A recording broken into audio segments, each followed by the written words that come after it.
Okay, so this is the Warno Nemesis 7 showcase update for this week. It's a bit of a duff one, so we'll start with something a bit more interesting.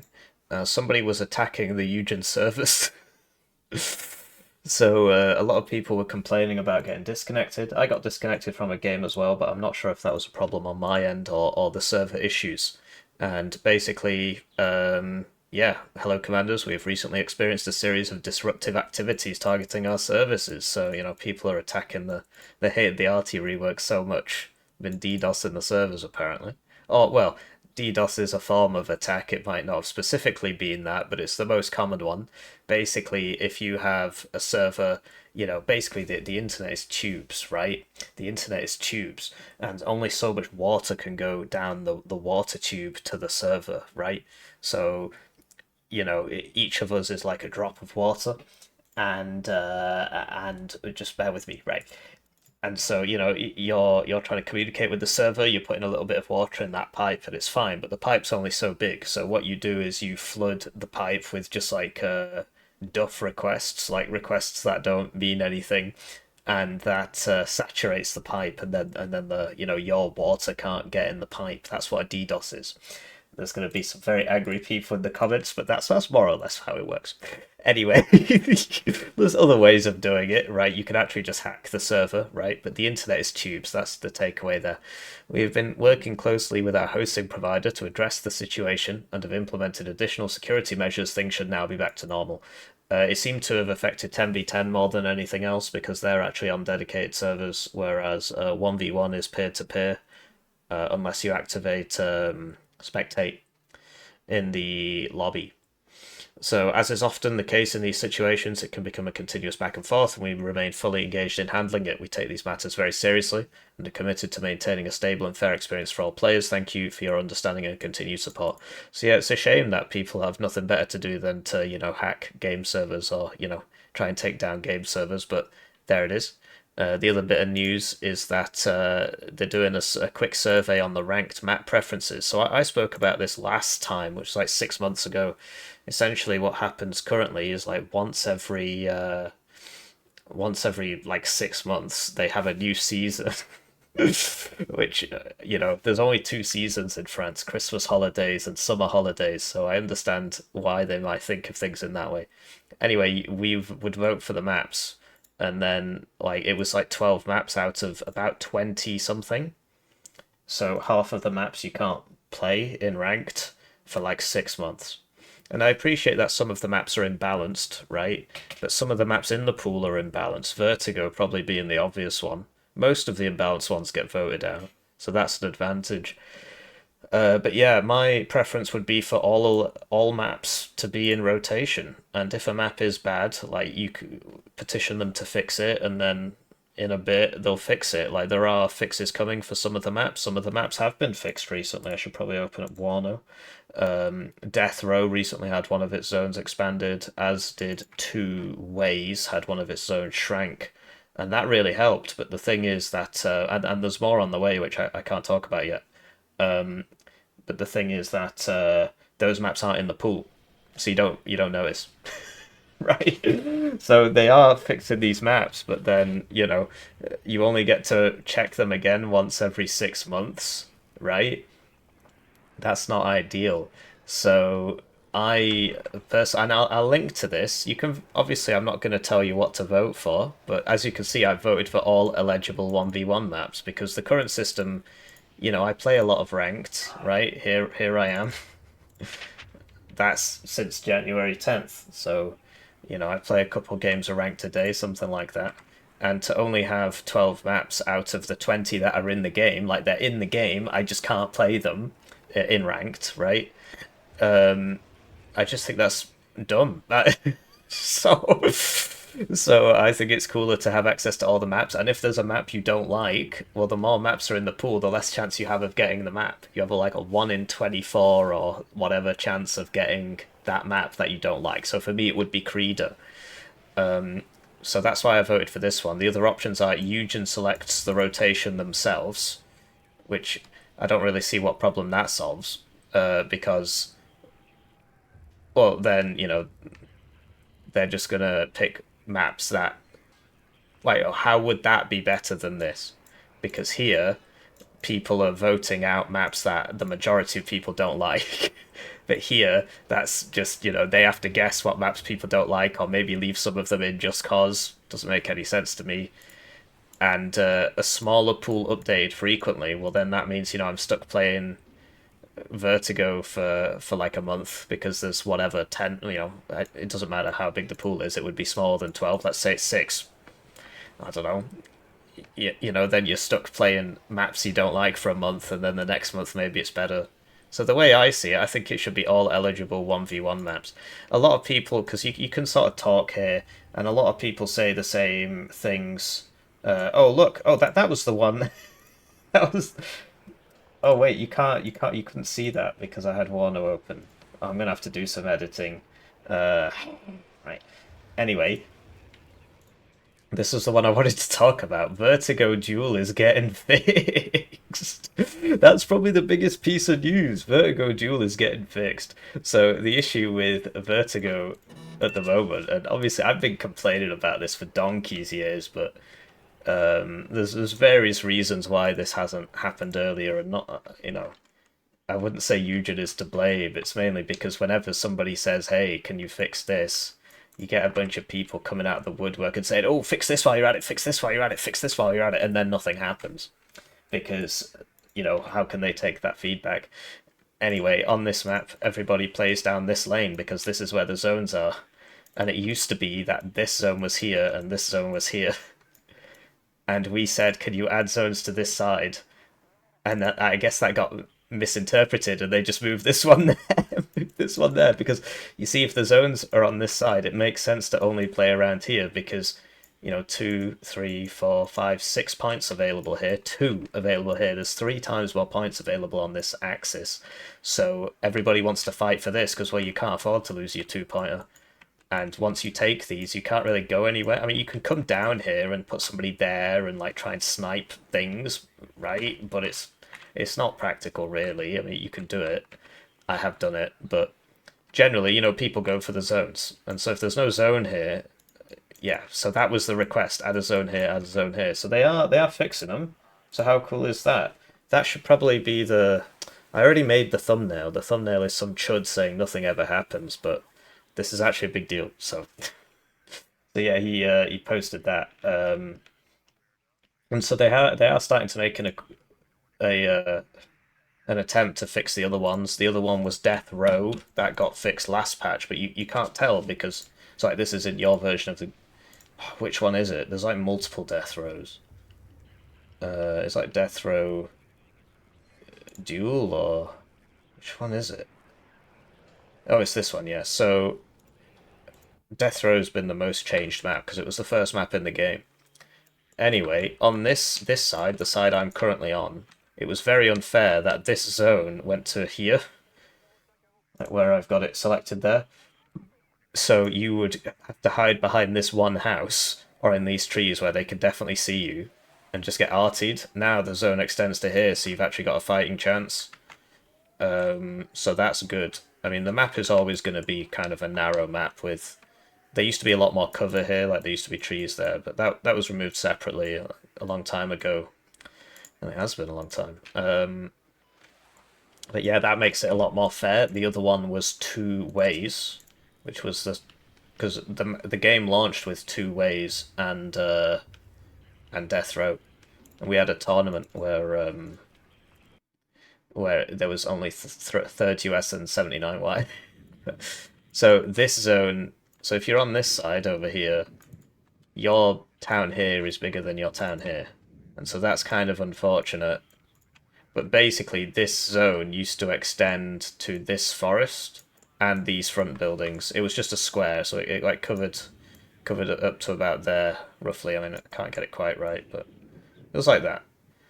And so this side, red in this case, would just push up to here and just park a CV in there, and you'd have to come out of your own town, and then you'd start getting hit. And it was very, very unfair. The spawns also moved a little bit, because it used to be that on this side you would get to the front of the town first. Now I don't think you do. I think this actually, because they moved the spawns a bit, this actually gets there a bit faster. So or at the same time. So that's nice. And like this zone, this was a previous fix to this map. This zone used to be much smaller, like that. Or no, it was like this, so that this side didn't have the. Or was it the other way around? One of the sides didn't have any forest on the middle, so they are updating the maps. So that's nice, and I think we should have all eligible maps. Because I think it's just ridiculous that there are like 67 divisions in this game now. 6, 7, haha, yes, yes, yes.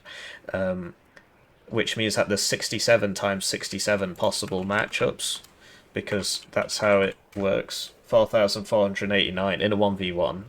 Because the way you've got to imagine it, right, is you imagine a grid of uh, divisions. So like I said, the game launched with 3rd US Armored, right? So 3 US and 79Y. Two divs which are still very relevant today. They should be paying me, man. I'm complimenting them. Anyway, so the possible matchups are 3 US versus 3 US. 3 US, right, so this is like I play, right? Me, right, and you. So you play 3 US, I play 3 US. You play 79Y, I play 3 US. You play 3 US, I play 79Y. So some people would say this is the same matchup, but it's not really, is it? If I'm playing 3 US and you're playing 79Y, it's a different experience to, you know, you playing 79Y and me playing 3 US, or whatever way around I got it. And the other one would be a 79Y mirror. So now, as the number of divisions increases, and this is just 2 times 2, there's 4 matchups, right? So as the number of divisions increases, that obviously increases as well. So the next 2 divs added were 8th US and 39Y. So it gets bigger pretty fast, right? 8 US, 39Y. They were added at the same time, but and then a 3 whatever. So that the grid grows, and that would be 4 times 4. It's 16, right? 4, 8, 12, 16. So there's fourth, and if you say that 3 US versus 79Y versus you play 79Y and I play 3 US or whatever, even though that is different from how it plays, even if you say it's not, you would just take this. If you say it's not, you would take this number and divide it by 2, and you would get approximately how many matchups there are. There's a bit of difference in there because of like these ones and how that scales into the table, but so even so, there's over 2,000 matchups, but you can only have 12 maps for 6 months because why exactly? It doesn't make any sense. I don't mind them resetting the. Well, that's a separate issue if they want to reset the ladder or not. And they could say, well, new season, we've changed some of these maps, as opposed to new season, you get to play some of the maps you already paid for, that we already made 6 months ago, and you just didn't get to play it for a year, because there's some maps that haven't been in rotation for ages. Chemical being the obvious one, right?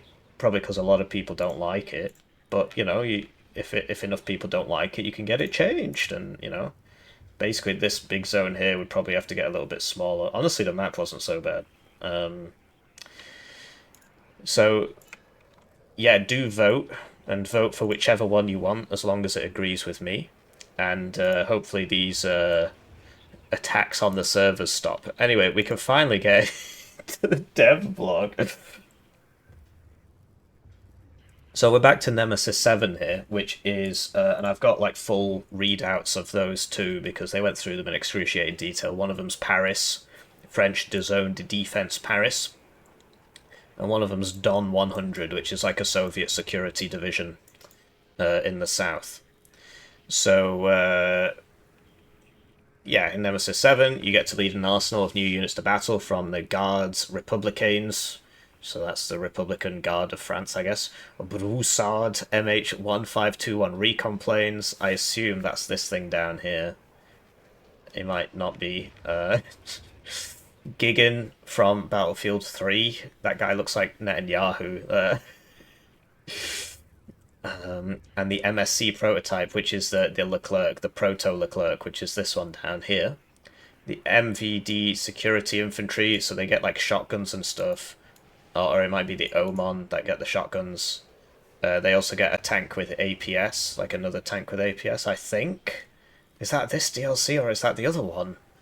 You'll have to go and watch those readouts. First generation MI-24s, so presumably it'll be slower or something. I don't know. I mean, obviously it looks a bit goofy.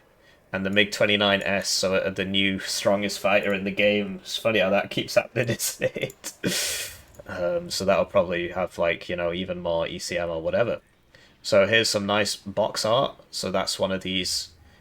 They did cover it. It's like an ERC kind of chassis, or it's like the VAB chassis with the ERC gun on it. We did cover this. So I believe, yeah, it's like the VAB chassis. It's a bit different. It looks more like that BDX thing. BFX, BDX. This looks like that. Or a cross between the two, and it's got like either the AML-90 gun on it or the ERC-90 gun. Honestly, it sounds really fun. More divs always better, right? So we'll see. And then he's got a revolver apparently. Are there revolvers? I hope so. Some sort of trainer jet, right? Anyway, so this is some of the models. So that looks like an alpha jet, but maybe it's not. That's the Never of Wargame Red Dragon. So it's like a 4-shot Cub thing. And then we've got some more kind of Mirage looking things. Funny World War One biplane, another Gazelle. And then yes, so the PT-76 is in the game, but now it's got different stats and a different model because apparently they put a bunch of applique armor on it. I know it's applique, but we say applique to wind people up. So it's this, but with more armor. I mean, these kind of suck. To be honest, like they have their place as like an infantry supporting vehicle because it fires so fast. Honestly, tell you how to fix it. Give it mediocre stealth. So this should have good stealth. Like, why not? Why not? The scimitar does. Actually, yeah, that would fix it. Oh, scimitar doesn't. It used to. Yeah, that's weird. And it is bigger. Okay. Because, yeah, the recon ones have mediocre stealth, and then the infantry ones have bad stealth. But the thing is, if you look at the para scimitar in MBAD, that's still got mediocre stealth. And that was the buff to MBAD to make MBAD good again. And other things have happened since then, but that was a big buff, and it did really help them. So the scimitars in the tank tab still have mediocre stealth. And so you could do the same with the PT-76. I'm surprised nobody's thought of that before. Because, they are the same, right? And this could have mediocre stealth, and maybe it'd be worth bringing. So yeah, it's going to have more armor. I mean, we'll see. Somebody spoke about, like this one's got a HMG on it, and if they all had HMGs on them, they'd actually be super useful against infantry. Because it's firing 13 rounds a minute, and, for most tanks, the damage dealer is the HMG, it's not actually the tank gun. That's why the T-55A we always say is better against infantry. It's not just because of the more armor. It takes 5 M72 laws to kill this, and units only get 4. Most units. Whereas the Leopard 1 takes 3. Most units get 4. But it's the HMG. That makes it better against the infantry. So, yeah, and then we've got some French people. This will be the Gigan. And then we've got some very angry Soviets. And, obviously the Soviet Union is big, right? So this guy will be from more of like the Central Asian bit, presumably, and so on. So, yeah, the ever-awesome Warno Strike team has been busy testing the Nemesis DLC for a while now. Wow, cool. With a full release date coming in the near future, but we don't know when. People keep asking me when. We don't know when. So, a major new feature we've been testing with this DLC are anti-tank rifle grenades for security infantry units normally deprived of Squad AT weapons. While Warsaw Pact troops could rely on endless stocks of older or lesser quality anti-tank weapons such as the RPG-2 or 75 or Komar. Show you the Komar real quick. Saperzi. So it's. I mean, they changed all the colours, but this is 12 AP is not. Oh, didn't that used to be 10? 12 AP is bugged, so it one shots 2 armor, whereas 13 AP doesn't. But apart from that, it's not a good RPG. We've been playtesting anti-tank rifle grenades, and as such, expect a few existing units to gain access to them when the Nemesis DLC launches. That's cool, more flavour is more cool. Specifically the French AC-58 for the FAMAS, and the Strim 65 for the MAS 4956. Oh, I remember this from Rising Storm 2 Vietnam. You could... It was really hard to use, but yeah, you got like rifle grenades on it. It was more of an anti-infantry thing in that game, but there's the MAS. It's just so all 7.62 battle rifles are the same. Uh, so it's the same as a G3. Plus the Belgian Energer and Super Energer for the FAL and the G3. With short range and low accuracy, they won't be a great counter to an armoured enemy unit, but at least they won't be entirely useless either. I think it's cool. More flavour is more cool, right? And then they talk about Warno Tropic Storm. We've covered the 4th US Marine and the 1st Cuban on this channel. So those will be linked in the description, and here they are. So yeah, there's going to be new terrain maps and a new Army General campaign for the single player guys, because there hasn't been an Army General campaign since Southag, which was just after the Broken Arrow release. So it was like, no, it was October. It was October 2025, I think. So yeah, that's the dev diary, and that's why I had to pad it out with tales of the Warno ranked pool vote. So do vote. I'll link that, and yeah, of course this DDoS thing. So yeah, nothing ever happens. Hopefully next week we get we get more. Well, yeah, we will. We'll get more stuff. We'll get more stuff. So we'll see what it is. I'll see you around.